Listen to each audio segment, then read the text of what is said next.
Sometimes if I whisper to my fingers, they do what I want them to do, but usually they just go, nuh-uh.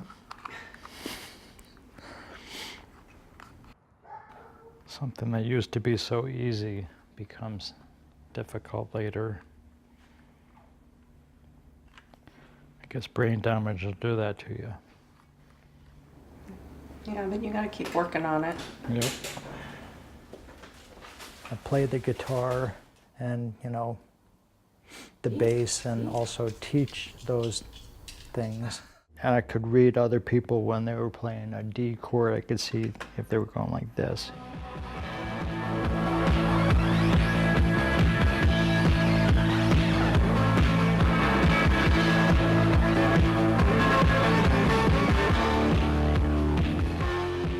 I could read off of other people and just play along with them, no problem. I think that's one of the more disappointing things about this, is losing that capability. But I also lost the capability of walking, and I can do that now. So eventually this hand will come back. You just have to have faith.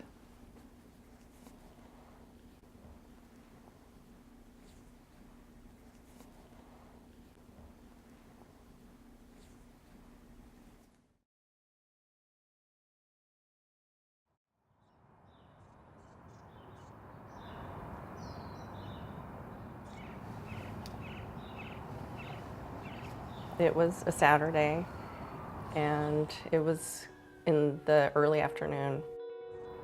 And so I was sitting at my drafting table, and I was leaning on my left arm, and I noticed very slowly I was coming closer and closer to the table, and I couldn't push my arm up and get myself back up. The next thing I know, I'm in an ambulance.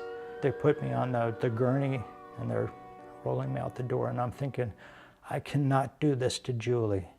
I mean, she's my wife, I can't just leave her in the lurch. This is not a good thing. I can't die today. Then the neurosurgeon came in, and he said, our options are we could do nothing, and if we don't do anything, there's about a 10% chance that he'll survive. And we could do surgery, and there's about a 10% chance that he'll survive. And I said, okay, well, can I have a few minutes to think about it? And he said, you can have about 2 minutes. Even though, I had all of the odds and everything from the doctor, I never had that gut feeling that he was going to die.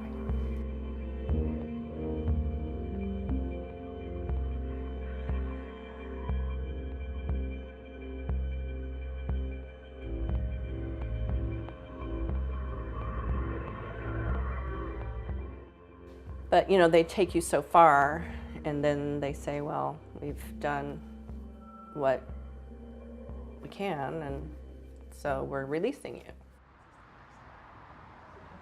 Starting next month, we are going to be here in this room about 3 days a week. As a stroke expert in caring for those who are living with stroke, I hear a lot that after I left the acute rehab hospital and had to go home and live with my paralysis and my inability to speak, there was no one to reach out to. And I felt like I was kicked to the curb. The doctor can diagnose and he can give the medicine, but he doesn't do the day-to-day ideas. That's why I come to the support group. There needs to be more support. There needs to be more places where people of all different ages and all different processes can go and get different kinds of therapy. I think we're still working on that. When people do not feel supported, caregivers and survivors, the likelihood of optimal recovery and the likelihood of then living a quality of life with their stroke is minimized. Depression, mood alterations, sadness, anger, feelings of isolation, all hinder recovery. The physical therapist said she didn't think that he was really going to be able to walk again. And I said, okay, we've done everything we can, so you're on your own. So we said, okay, well, now what are we supposed to do? One more lap. So that's how we met his personal trainer, Joe. Go, try to push me away. 10, 9. Keep going, keep driving it up. 6, harder. 5. Yeah, see, you already went clockwise. Come on, man. 2, 1, 10 bend. I had 0 experience training anybody who had a stroke at the time. But I knew that what I didn't know, I'd research, and I felt bad because nobody wanted to help them. And I thought I could make a difference, so I said, okay. To be, A, to B, as far as you can. If you can make it all the way till you touch this wall, I'm just gonna kick his ass like I do with any other client, and I'm gonna get him the results that he pays me for. Simple as that. Come on, 5 more.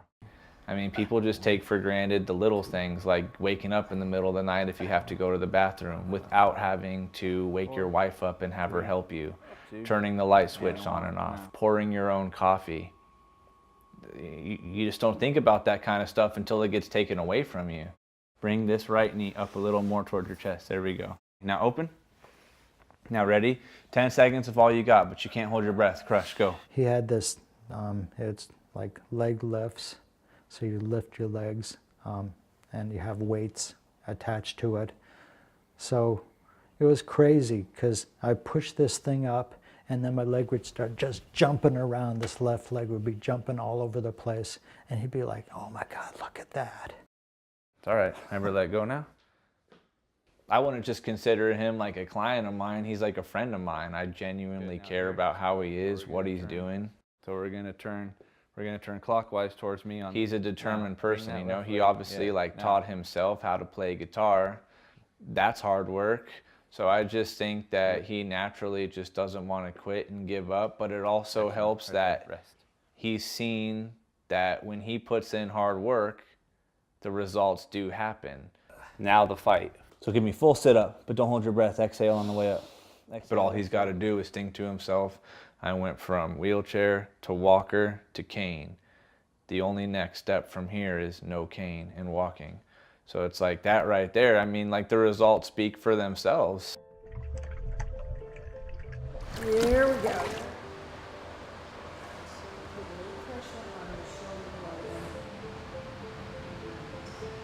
I have a friend and client that has a swim school. He's a swim coach and he said, hey, let's, we've got to get Brian in the pool. And then he discovered this woman, Carol Lee, who is a retired physical therapist, and her specialty was water therapy. And that's how this whole water therapy thing that we started came about. Brian was the inspiration. Brian is one of the most fun people I've worked with, and I've worked with a lot of people in 47 years, but he really believes that he will be better as long as he keeps working on it. He's the poster child for let's go do it. Don't give up every day. People who don't listen to you'll never get beyond a certain point are the people who tend to progress. We no longer should be talking about you're done with rehab, you're done with exercising, you're done with progressing. Science is now supporting that notion that recovery can continue to occur over a lifetime.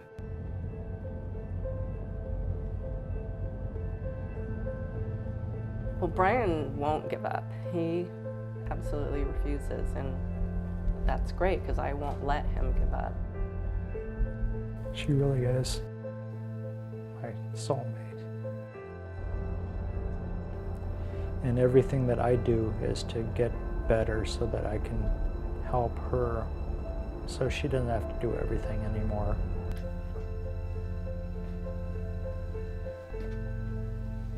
The old Brian that played guitar and, fixed the house and made stuff and was a woodworker. He wasn't coming back. So I had to sit down one day. I talked to my wife. I said, you know, I need to mourn that guy because he's dead, he's gone. And so I did, and you know, it was really hard because as a man, when you're growing up, you're taught not to cry. So I just broke down. And luckily, it was exactly what I needed. I needed to release that, you know, the old Brian, and understand that the new Brian's going to be just as good, but it's going to take a while. All of the doctors and nurses and everybody to help you out. But we got through it. It's not the end. It makes you see exactly how much you have to be grateful for. Okay, here we go.